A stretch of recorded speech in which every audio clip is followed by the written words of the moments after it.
Fala galera, aqui é o Marcelo e sejam bem-vindos de volta a Batcaverna. E a história do vídeo de hoje, olha, não é qualquer coisa não. Tem crossover do Batman com a Mulher Maravilha, tem um monte de sidekicks, tem vilões gregos usando os vilões de Gotham como peões e o Batman virando um deus grego.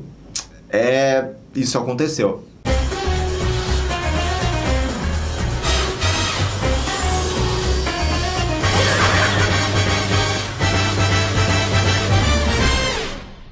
Então, pessoal, como eu falei antes, a história de hoje envolveu um grande crossover do Batman aparecendo na revista da Mulher Maravilha. A história de hoje se chama Deuses de Gotham. Ela teve 4 partes e começou desde a edição 164 da revista da Mulher Maravilha. Esse arco aconteceu em 2001 e foi um dos mais elogiados aí nessa fase da revista da Mulher Maravilha. Então, por isso, a gente vai trazer o resumo dele aqui hoje na Batcaverna. Nós começamos com o monólogo de um narrador desconhecido. É dito que esta pessoa está escutando pessoas louvando por ela e pedindo a sua presença. Ela diz que essas orações vêm de um local chamado Gotham. Eis que aparece o espantalho dizendo: "Finalmente você acordou. Bem-vinda de volta, Era Venenosa." Mas a Era parece não ser a Era que conhecemos, pois ela fica confusa com a situação e a aparência dela e a do vilão espantalho. Este diz que levou um tempo para despertá-la e que espera que Hades não note a ausência dela. Eles estão em uma espécie de igreja, onde uma seita estava orando por essas entidades que ainda desconhecemos.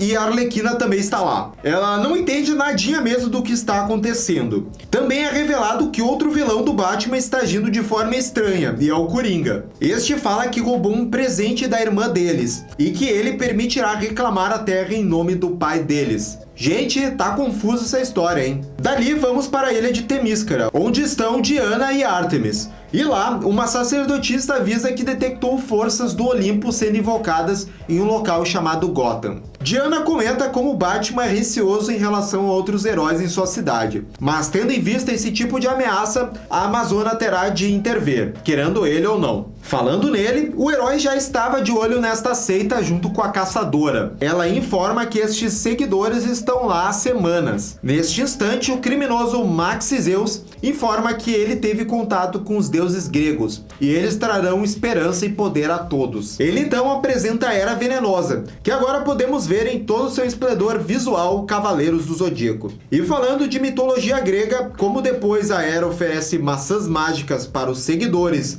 e isso resulta em violência entre eles, a Oráculo comunica a Batman que estes símbolos remetem à deusa Ares, a deusa da discórdia. E vendo essa confusão, o Batman e a Caçadora vão até lá para acabar com isso. Contudo, quando o morcegão consegue alcançar a Era Venenosa, ele dá uma olhadinha lá nos olhos dela e ele vê que tem algo errado, né? Que parece ser uma outra pessoa dentro da Era. E pior ainda é o que estava acontecendo dentro daquela igreja. Ali parece um mundo paralelo. Harley ainda está tentando entender o que está acontecendo. O Coringa, que aqui tem cobras no lugar dos seus cabelos, assim como a Medusa, fala para Harley que Ares está usando as maçãs para coletar a energia psíquica daqueles seguidores, para usar depois ela nos seus planos. Na costa de Gotham, ainda invisível, aparece a Ilha das Amazonas e a Mulher Maravilha contata a Oráculo para saber a situação em Gotham. Ela pede para Artemis ir ajudar a Caçadora e Batman, e ela então revela um artefato, igual ao que o Coringa mostrou antes, chamado Amuleto de Harmonia. Ele serve para ligar a realidade onde ficam os deuses gregos com o nosso.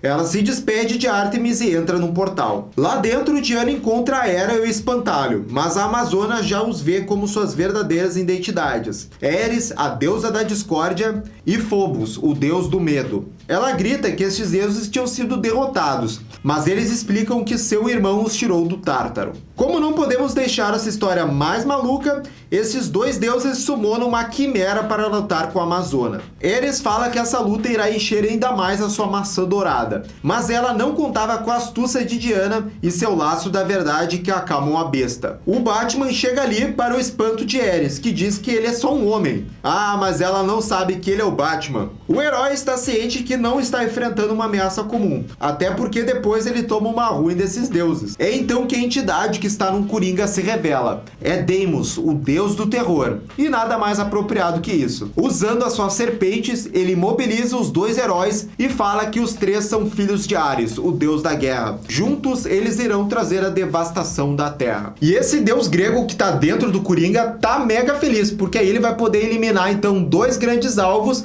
que as duas contrapartes aí do vilão têm. E esse deus grego, o Deimos, fala que irá transformar Gotham City numa nova cidade onde os filhos de Ares irão reinar. Essa entidade fala que irá destruir todas as Amazonas, inclusive a outra metade de Diana. É então que ela revela que possui também outra daqueles amuletos que faz essas entidades míticas irem para a nossa dimensão. Bom, essa outra metade que o Coringa se referiu era a Donna Troy. Ela está revelando algumas fotos quando ela ouve gritos da Mulher Maravilha em sua mente. Isso alerta de uma emissária de Deimos, chamada Steno, a última das medusas. Cortamos para o Oráculo, que perdeu o sinal do Batman e contata a caçadora que está junto com Artemis. As duas estão encurraladas por Maxi e seus seguidores que partem para cima delas. As duas discutem sobre as reais intenções desses tais deuses em Gotham. Enquanto isso, na igreja, o deus do medo que está no espantalho vasculha a mente do Batman. Ele enxerga o medo dentro do Batman e começa a se alimentar dele. Pergunta quantos já morreram somente por tentarem amar e confiar no Cavaleiro das Trevas. No seu subconsciente, o deus vê que Bruce acredita somente nele mesmo, embora ele tenha tido contato com todo tipo de força além da sua compreensão.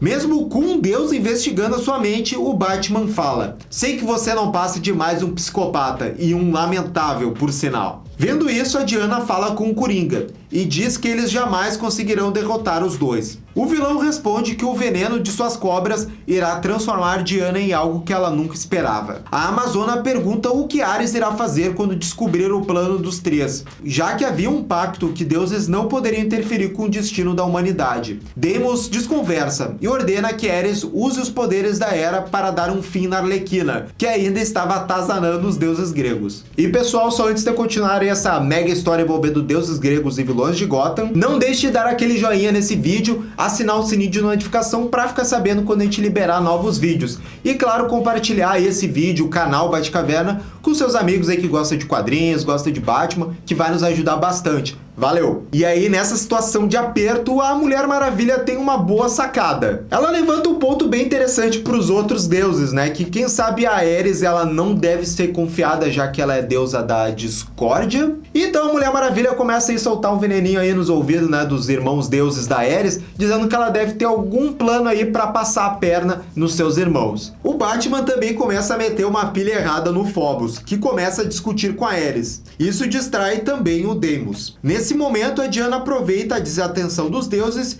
e usa sua tiara para se soltar, e os dois heróis conseguem revidar os vilões. Já a Donna Troy está com os olhos fechados para não virar uma estátua, quando surge o Asa Noturna para ajudá-la. Ela grita para ele mirar na cabeça rápido, e fazendo isso, ele acerta a Medusa em cheio, a matando. O Dick fica mega preocupado, mas a Troy diz que não era humano, então tá beleza. Enquanto o Dick tenta assimilar tudo o que aconteceu, a Donna coloca o seu traje e pede a sua ajuda para tentar desvendar o que está acontecendo. Ela acha o amuleto que a emissário estava usando e, junto com a Asa Noturna, atravessam um portal para a dimensão dos deuses. Os dois chegam a tempo de verem o Coringão anunciar que as 12 casas do Zodíaco, a colina do Hades, chamada Aeropagnus, está quase sendo concluído e irá tomar o local de Gotham. E o destino da Arlequina? Bom, nada mais como um bom e velho sacrifício para trazer o deus da guerra de volta, né? Em seguida, esse deus Coringa avisa que com os dois amuletos de harmonia, ele conseguirá summonar o Ares. Mas eis que a mente do Coringão volta, e ele quer ficar com essa honra. O deus Deimos fica discutindo com a mente do Coringa, enquanto seus outros irmãos estão desesperados tentando ajudá-lo. Perto dali, o Dick está tendo dificuldades com a Quimera que acordou antes, com todo esse barulho, e a Donna Troy chega ali para lutar com essa criatura. A Mulher Maravilha e o Batman veem uma oportunidade aí, e a Diana fala pro Batman que não vai deixar Gotham desaparecer de nenhuma maneira. Já na nossa realidade, né, a Caçadora e a Artemis, elas estão tendo problemas lá com aqueles seguidores que eu havia falado antes, já que eles são pessoas comuns e elas não querem machucar eles. Mas é aí que nós temos espaço para mais aparições nessa história. Para auxílio delas, chega a segunda Moça Maravilha, Cassandra, e o Robin, Tim Drake. Nessa época dos quadrinhos, eles atuavam juntos na Justiça Jovem. Junto com eles, essa super equipe derrota todos os seguidores da seita. Eles trocam algumas palavras de reencontro, e a Oráculo tenta os contatar, mas há muita interferência naquela região. Ali dentro, a Mulher Maravilha consegue usar o laço e capturar o Espantalho e o Coringa. Ela diz que os poderes do laço farão os deuses gregos terem de abandonar o corpo dos vilões. Já o Batman tenta convencer a Era Venenosa a lutar contra Ares, falando que se esses deuses conseguirem o que querem, o planeta que a Era tanto ama irá deixar de existir. O Asa Noturna, usando as suas acrobacias, chega até onde a Arlequina está e começa a tirar ela dali. Enquanto todos estão fazendo o que eu descrevi, chega o Max Zeus com uma das maçãs. Ele quer se tornar um ser divino também, e usa os poderes da maçã para derrubar a Mulher Maravilha e Ares, também acertando o Batman.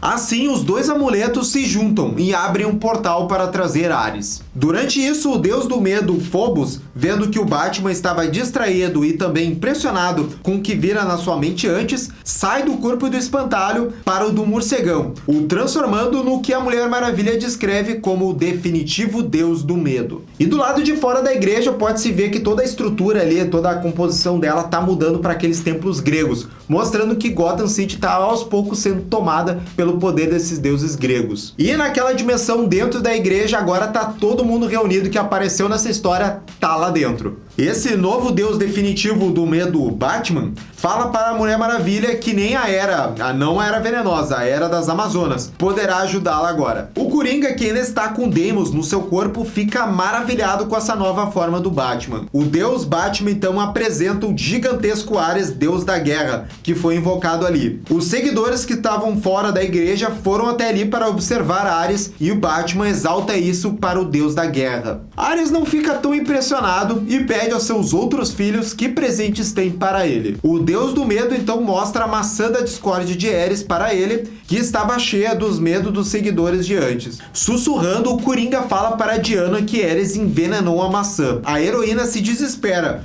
pois Ares é o único que pode parar os seus filhos. Aqui fica bastante claro que o desejo de tomar Gotham é na verdade desses 3 filhos de Ares. Ela o empurra de volta pelo portal que veio e lá conversa com o deus Ares. Ela conta como seus filhos estão usando os vilões de Gotham e agora o Batman para terem poder. Ares no começo não acredita, mas Diana coloca sua palavra e honra em risco. E ela diz que o deus da guerra também tinha dado a sua palavra quando prometeu que não interferiria na humanidade. Fora dali, o Batman, deus do medo, perde a cabeça. E dele surge uma sombra imensa em forma de morcego, que começa a influenciar todos que estão ali e em Gotham. Até os deuses irmãos dele ficam com medo desse poder. E rapaz, não é que a Moça Maravilha fica descontrolada e parte para cima e bate no Tim Drake? Mas ainda bem que tem a antiga Moça Maravilha e o Asa Noturna para impedir uma briga entre eles. Donna consegue acalmar ela, e então as 12 casas do Zodíaco começam a brilhar anunciando a volta do Ares. Ele volta com Diana e anuncia: meus filhos que planejaram tal traição contra seu pai não passam de vermes. Esses deuses são pequenos e não merecem as orações que receberam de vocês. O deus da guerra então pega a maçã de Ares e a destrói. O deus do medo que está no Batman diz que isso tudo são mentiras. A Diana o responde chamando de covarde e mentiroso. Ela então se aproxima do deus grego e fala com Bruce: eu sei que você impõe medo aos seus inimigos, mas sei que lá no fundo você é um homem que acredita em compaixão e camaradagem. Ela estica a mão e fala que é por isso que, mesmo sendo o Cavaleiro das Trevas, ela viu isso em seu coração e por isso combate o mal junto com ele. As palavras da Amazona atingem em cheio o deus do medo, que sai do corpo do Batman. Os outros 2 deuses, Ares expurga dos corpos dos vilões do Batman, retornando-os para o Tártaro. E, gente, eles levam uma dura do pai Ares, e eu não queria esse tipo de castigo que tá vendo aqui. No fim, o Ares ainda tenta manter a sua influência sobre aqueles seguidores da seita, mas Diana não deixa. Ela diz que essas pessoas podem ter sim vazios em seus corações e terem cometido erros, mas o deus da guerra prometeu que não exerceria poder em mortais. O deus vai embora, mas pela rixa que tem com a Mulher Maravilha, ele aciona aquele clássico clichê de desmoronar tudo ao redor, e é isso que acontece. Todos os heróis se apressam para salvar todos, até os vilões. Todos conseguem escapar em segurança. No fim da HQ, o Batman agradece a Diana por ela continuar acreditando em um mundo ideal, e na fé que ela deposita em seus aliados. A Amazona dá um beijo na bochecha de Bruce e sai voando, enquanto este fala que espera que os sonhos dela se realizem, e ela diz que eles irão, basta ter fé. E assim acaba essa história onde o Batman virou um deus grego. E aí, o que achou dessa transformação e a história? Deixe sua opinião nos comentários. E se gostou desse vídeo, não deixe de dar o seu like, e se quer mais vídeos da Batcaverna por semana, nos considere apoiar no Padrim. Acesse padrim.com.br/abatcaverna. Até mais, gente!